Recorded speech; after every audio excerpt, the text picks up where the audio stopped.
Untuk sahabat terkasih yang hidup di dunia di sebelahku, aku menulis surat ini dengan tangan yang sedikit bergetar karena kabar hari ini mengubah caraku memandang diriku sendiri. Aku tidak akan bertele-tele karena kamu suka masuk ke inti cerita tanpa menunggu pembuka yang panjang. Aku baru saja pulang dari pengadilan dan yang berdiri di seberangku bukan manusia atau perusahaan, melainkan bayanganku sendiri. Di duniaku, bayangan adalah entitas hukum yang bisa dipisahkan dari tubuh dengan prosedur resmi yang kami sebut pemutusan sinar. Setelah prosedur itu, bayangan memiliki identitas hukum, rekening bank, dan hak untuk menandatangani kontrak kerja. Banyak orang melepas bayangannya untuk pekerjaan malam, logistik rahasia, seni siluet, keamanan pribadi, dan riset yang memerlukan kehadiran yang tidak terlihat. Aku melepaskan bayanganku beberapa tahun lalu karena karirku sebagai negosiator kontrak bayangan terlihat menjanjikan saat itu. Bayanganku memilih nama arsir dan pada awalnya kami bekerja seperti tim yang kompak. Ia masuk ke rapat tertutup, merekam pola gerak dan perubahan cahaya yang tidak ditangkap kamera biasa. Aku selalu mengira aku mengendalikannya karena kontrak awal dibuat olehku dan ditulis oleh firma hukum yang akrab denganku. Lama-kelamaan aku menyadari bahwa kelelahan pada bayangan memiliki bentuk yang tidak terlihat oleh mata biasa. Dokter cahaya menyebutnya pudar, yaitu ketika kontur bayangan mulai rapuh dan detail menjadi bergetar di tepi. Pudar bukan hanya tanda lelah, melainkan risiko eksistensial karena bayangan yang terlalu pudar sulit menyatu kembali dengan pemiliknya. Kantor Kementerian Cahaya menerbitkan peraturan jam paparan minimum agar bayangan mendapat waktu pemulihan. Namun pasar bergerak lebih cepat daripada peraturan karena permintaan akan tenaga kerja cahaya meningkat pesat. Bursa bayangan membuat rating untuk setiap bayangan berdasarkan keandalan, ketepatan waktu, dan kemampuan bertahan di spektrum tertentu. Rating itu memengaruhi tarif dan kesempatan kerja seperti portofolio di bursa kerja manusia. Bentuk siluet yang ramping dan tegas sering mendapat rating lebih tinggi karena mudah dibaca oleh sensor keamanan. Di titik ini aku harus mengakui sesuatu yang tidak membanggakan. Ketika aku berada di puncak karir, aku menyetujui kontrak perpanjangan penahanan atas arsir selama 7 tahun. Klausul itu menunda haknya untuk menyatu kembali dan memberiku kuasa eksklusif menentukan proyek dan spektrum kerja. Pada waktu itu aku membenarkannya dengan alasan profesional karena proyek strategis memerlukan stabilitas tim. Aku menutup mata terhadap statistik pudar karena bayaran dan reputasi menutupi kegelisahanku. Hari ini aku berdiri di pengadilan karena arsir menggugatku atas dasar hak kedaulatan cahaya.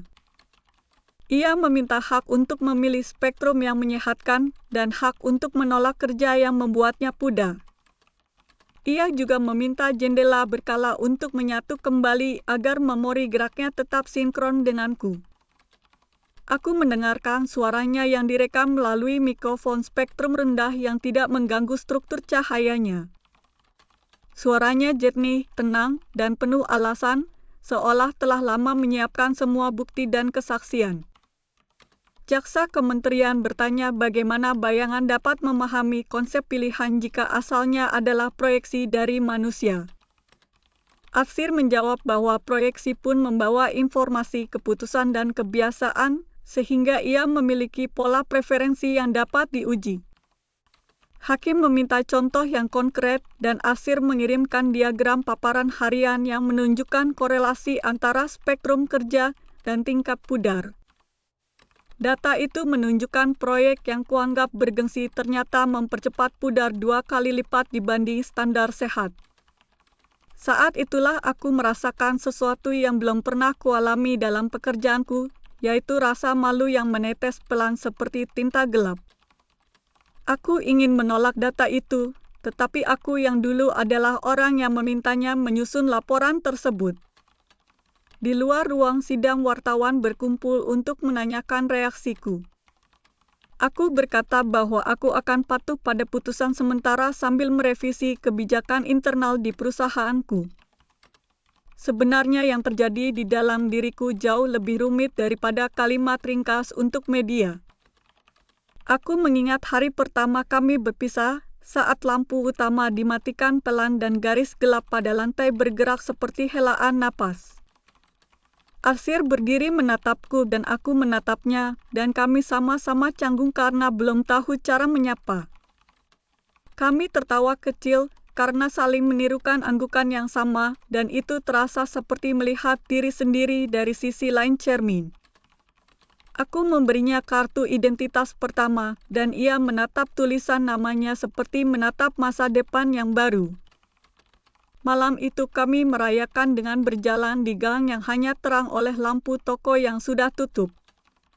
Bayangannya melengkung di dinding, dan aku merasa kota tiba-tiba memiliki penduduk tambahan yang selama ini tersembunyi di bawah kaki kami.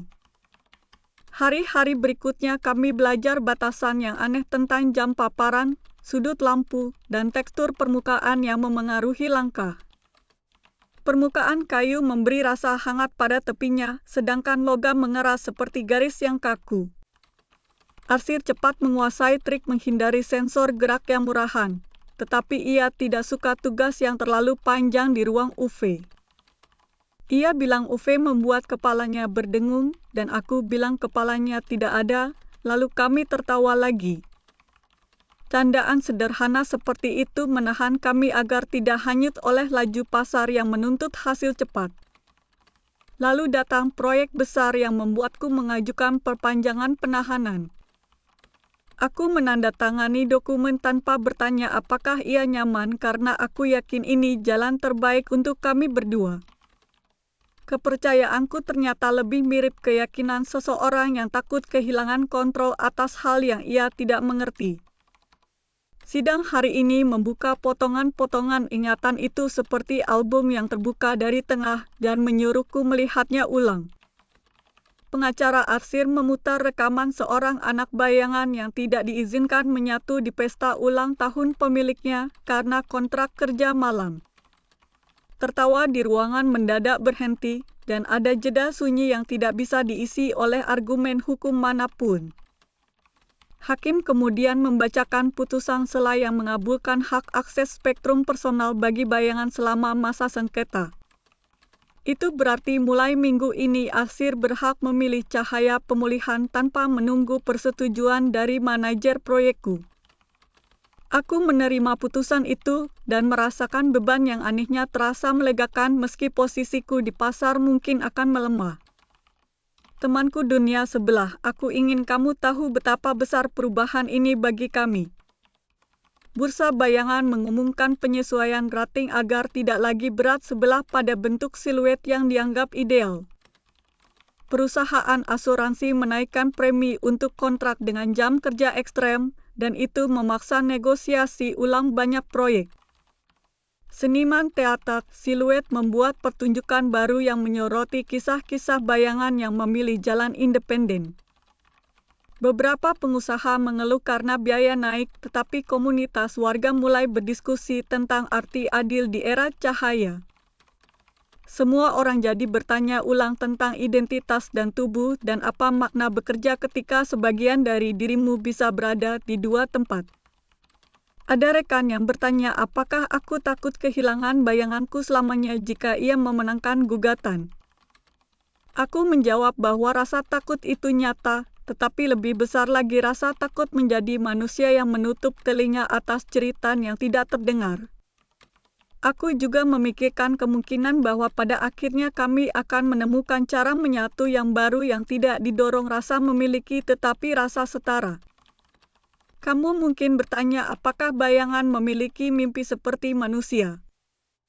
Aku tidak bisa menjawab pasti, tetapi aku menyaksikan Arsir menatap sorot lampu yang bergerak di dinding dengan cara yang mengingatkanku pada seseorang yang sedang rindu. Kadang ia berdiri lama di depan pintu kaca ketika aku pulang larut, seolah bertanya apakah malam ini kita sempat berjalan bersama.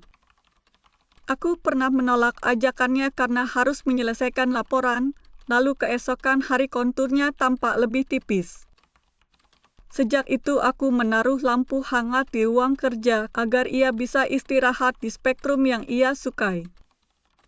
Tentu saja itu tidak menghapus semua kesalahan yang telah terjadi, tetapi itu mengubah ritme hubungan kami. Aku mulai mengerti bahwa menjaga jarak dan kedekatan dengan bayangan bukan sekadar soal lampu, tetapi soal cara memandang diriku sendiri. Di kota kami ada poster besar yang mengampanyekan perilaku aman, yaitu sorot rendah sebelum tidur dan jendela menyatu berkala. Poster itu sederhana, tetapi membuat banyak keluarga berdiskusi tentang kebiasaan malam dan jadwal kerja. Di lingkungan rumahku, toko kelontong memasang indikator spektrum di pintu agar pelanggan tahu apakah tempatnya ramah bayangan. Anak-anak suka menempelkan stiker bintang di lantai untuk jalur khusus bayangan agar tidak bertabrakan dengan kursi. Hal-hal kecil seperti itu mengubah suasana kota dari tempat yang transaksional menjadi tempat yang lebih peduli. Temanku, aku ingin bercerita tentang kasus paling sulit yang pernah kutangani sebelum gugatan Arsir. Seorang penari siluet terkenal menandatangani kontrak eksklusif dan bayangannya dipaksa tampil tanpa jeda selama musim festival. Ratingnya melambung, tetapi ia pudar parah dan hampir kehilangan kemampuan menyatu. Ketika aku menawar hak jeda, sponsor menolak karena jadwal siaran sudah dijual. Penari itu akhirnya mundur dan kehilangan panggung, sementara bayangannya dirawat berbulan-bulan dengan biaya besar. Setelah pulih, keduanya kembali ke panggung dengan pertunjukan baru yang menghibur dan juga mengedukasi penonton tentang jeda cahaya. Mereka menutup setiap pertunjukan dengan ajakan menjaga ritme yang sehat antara mengejar sorot dan merawat kontur diri.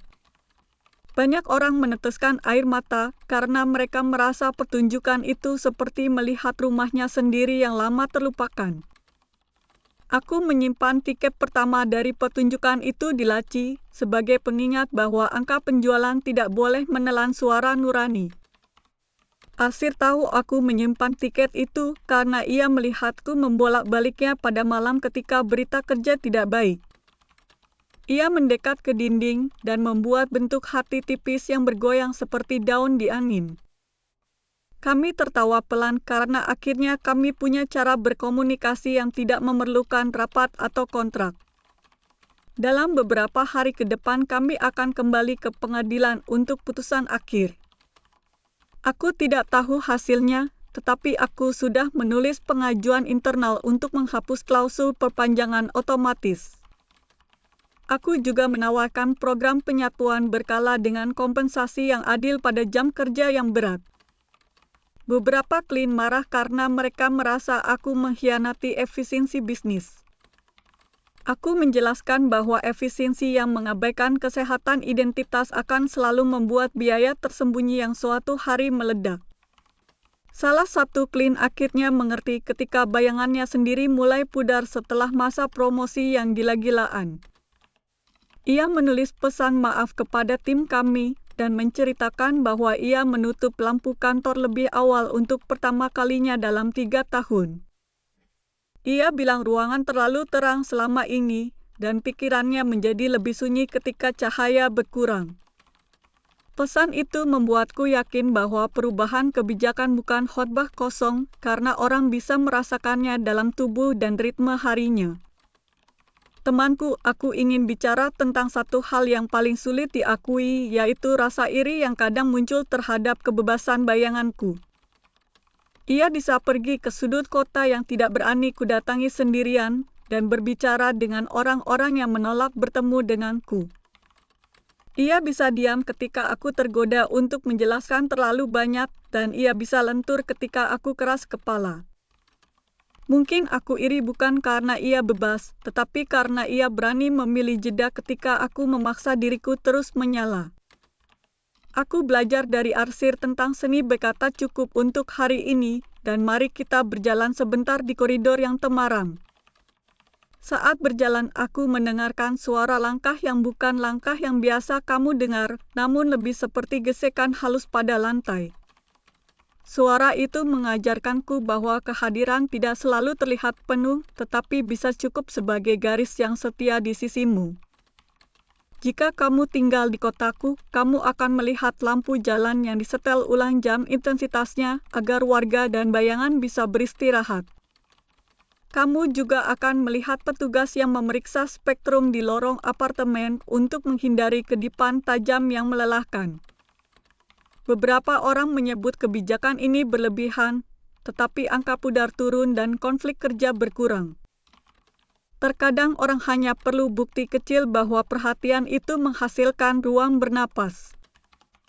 Malam ini sebelum menulis surat ini, aku duduk di jendela dan mematikan lampu utama. Arsir berdiri di dinding seberang dan membuat gerak tipis seperti mengajak berdansa.